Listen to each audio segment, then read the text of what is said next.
Back to throw. Completes it to Crick. And he gets it inside the 10 to the 9. 18 yards there, and it'll be a first and goal. He's back to throw. He's going to flip one out here to his running back. And he'll take it into the end zone for a Patriot touchdown. Bilal Powell with time running out. And the Patriots are within an extra point of tying this one up. And while it appears the heavy lifting was accomplished by scoring the touchdown, they're still down one. That extra point is not a gimme.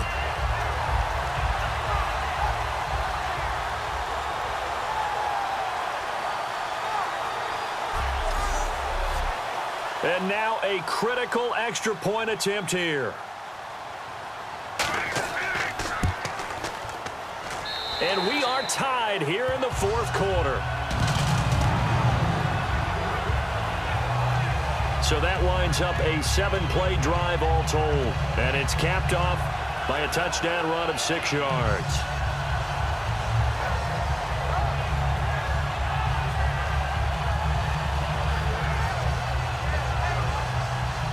So here comes the kickoff now, all even here in this fourth quarter. This is taken at the 3. And he'll take it a yard or so past the 20, call it the 21-yard line.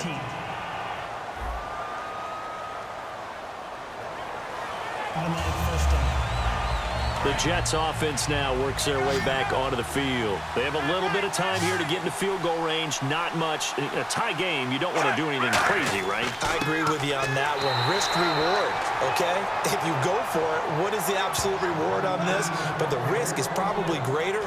Run the clock out, get to overtime, and try and win it there. All right, we'll see if they do just that.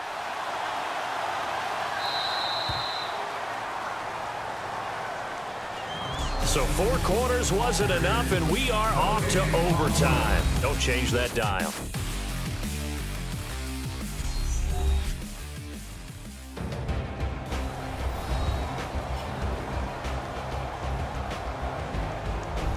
It's a little teaching moment here. Overtime rules. Remind us how this goes, partner. Okay, so in the past, we had sudden death. First team to score wins, but no longer. Now, if the team receives the ball, scores a touchdown, they win the game. If they kick a field goal, though, or don't score, the other team gets a possession. And after both teams get a possession, then we're into sudden death. First team to score wins the game.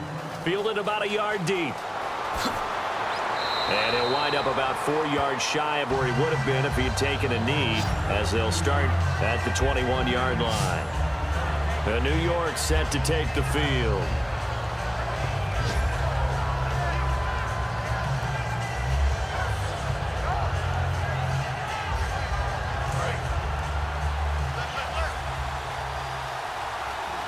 They'll come out in the pistol. The drive begins with a run by Forte. And he'll get about 3 as he takes this up near the 25. Henry Anderson, big man from Stanford, there for the stop. Not a run that you're going to write home about, but still a good first down run. That's what an offense calls staying on schedule. 3 to 4 yards on first down, you're set up very well for the rest of the drive. Now the first throw in overtime for Fitzpatrick. Over the middle to Smith. That catch good for only a yard, and it'll be third down.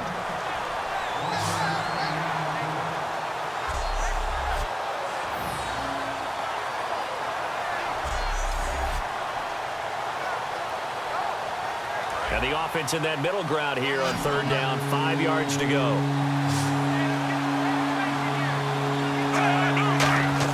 Fitzpatrick now. Amaro's got it, left side. And he's able to get the first before he's taken down at the 36. Would it be safe to say that as precise as routes are supposed to be run in the NFL, maybe they're not quite as precise in college ball? That's accurate, yeah. And I think we saw a college route in the NFL there. Just find the soft spot, find the dead zone, and find the first down. And that's what he just did. They come up in an offset eye. On first down, this is Forte. 2 yards on the pickup there. It'll be 2nd and 8. That's a good play by the guys on the defensive side of the ball. Held them to a gain of 2. And that changes the playbook a little bit now for the guy calling plays. 2nd and 8. Now he's got to probably think about going to the air instead of maybe staying with the ground game. Again they run. Again it's Forte. And a good swarm to the football defensively as they get him down at about the 40. Partner, we know today's NFL is really built around the guy throwing the football. But these short runs, they still pay dividends because they can take their toll on a defense and they can add up as the game goes along. You control the clock, you control the ball, and that way you often control the game. On third down, Fitzpatrick. And he will find his man on the outside. They get only 4 that time as that leads us to a 4th down. So much about offense is what you call hidden yardage. You know, you throw the ball to someone, they catch it, and then they can make a big play. You know, they create a play, run after catch. They did a really nice job there of limiting that and keeping him from a first down. Yeah, stopped him in his tracks. And I don't think Edelman will be able to get to this one.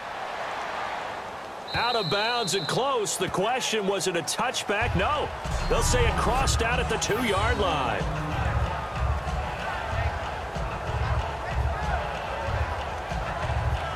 And now we spotlight the Jets defense. And they gave up a touchdown last drive. You kind of need to hit the reset button after every touchdown given up, Charles. I love that. And the way that you phrased it is perfect because from series to series, you can reset how the game is going to go. If you gave up a touchdown before, it doesn't mean you have to do it again. And if you made a great play before, you have to reset again anyway because they're going to attack. So I love the way you phrased it and put it out there. That's what they have to do in this series. It's not like when you're playing a video game. You can't hit the reset button here. Let's go. No, you shouldn't anyway. That's for sure. That penalty is declined.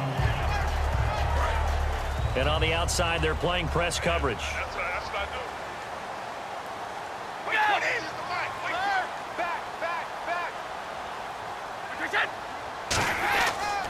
They'll run again. Again, it's Powell. And he's going to be taken down here at about the 10. They got 2 of the 3 they needed there. Leaves them with 3rd and just a yard. Well, I think we know by now that every run is not going to be broken and get all the way to the end zone. But these short ones still have their value. You can still set up your play action and throw the football. You control the clock because then you have the ball and they don't. And often the physicality sets the tempo for the game. Got a man. It's Amendola. And he's going to have the first down as he's marked down just shy of the 20. And Brandon, from our time in college football, where receivers weren't running the traditional NFL route tree, one thing they did learn, find open areas, find soft spots, and set up and catch the ball. And I think we just saw that there. Yeah, we saw that indeed, picking up the first. Now a play fake here on first down. In trouble here, and down he goes. Back at the 8-yard line. Jordan Jenkins in there to make the sack. He buries him for a loss of 10. Now, we talk about players blitzing all the time. I often laugh and sometimes call it just straight-ahead pursuit. What a running start right back to the backfield for him. Yeah, it really didn't give anybody a chance to get up there and stop him. No, I mean, that's really, really difficult. You're asking a whole lot anyway, but when he gets that kind of a start and comes through clean, oftentimes the advantage definitely goes to the defensive player. We got 3. We got down. These 2. They'll run it now out of the gun. They get 2 yards back, but they're going to need a lot more than that here on third down. Boy, where would these guys be without his performance on the ground? That puts him over 100 yards now for the afternoon, and I tell you, he seems to be getting stronger as the day goes along. The Jets will bring in a nickel set as they try to stop this third down. Brady. And incomplete. He had nowhere to throw, so he just tossed it away. But that brings up 4th. Partner, how many times have you heard it? Pressure creates diamonds, right? But it also bursts pipes. And on that one, that's what they got. They got after him, and he was fortunate just to get rid of it. Yeah, he just had to chuck it away.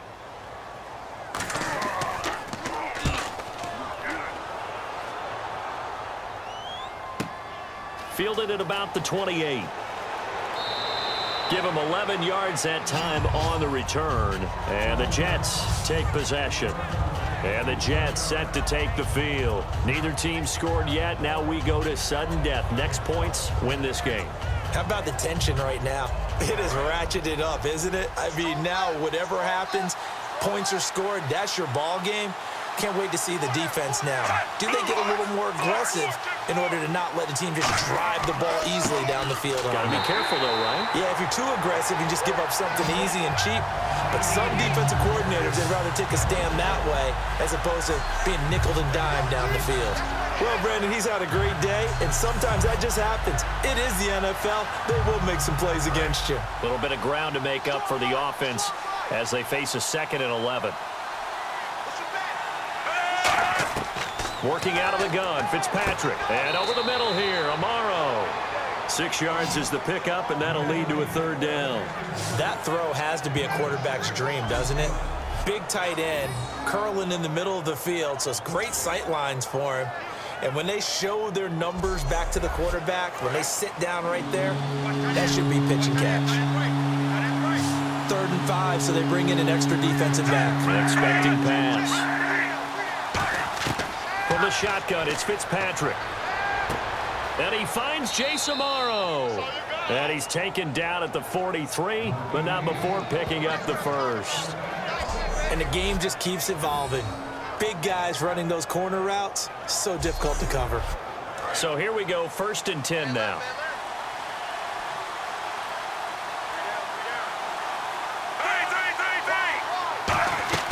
They'll run it now out of the gun. And he'll take this one down to about the 40. Call it a gain of 4 on 1st, and that'll make it 2nd down. When you find that kind of yardage, you couldn't be more confident as a ball carrier. And guess what? You're going to go back and tell your offensive coordinator, I'd like to keep carrying it, thank you.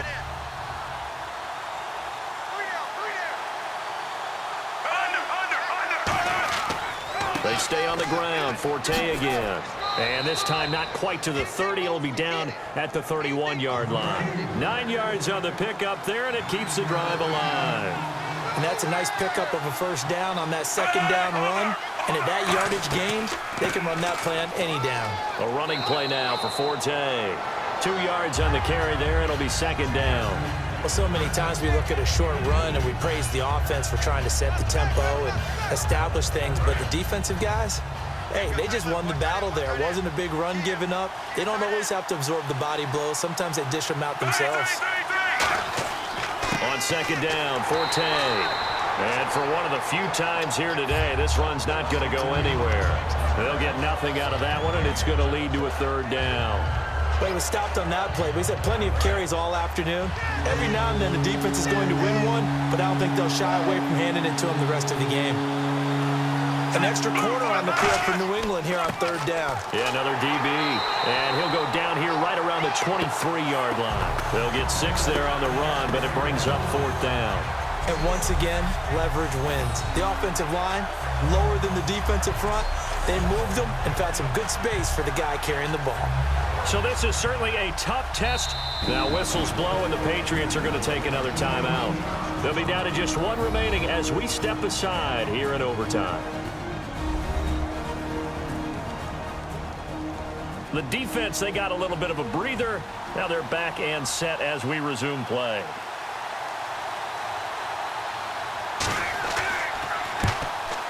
And he got it.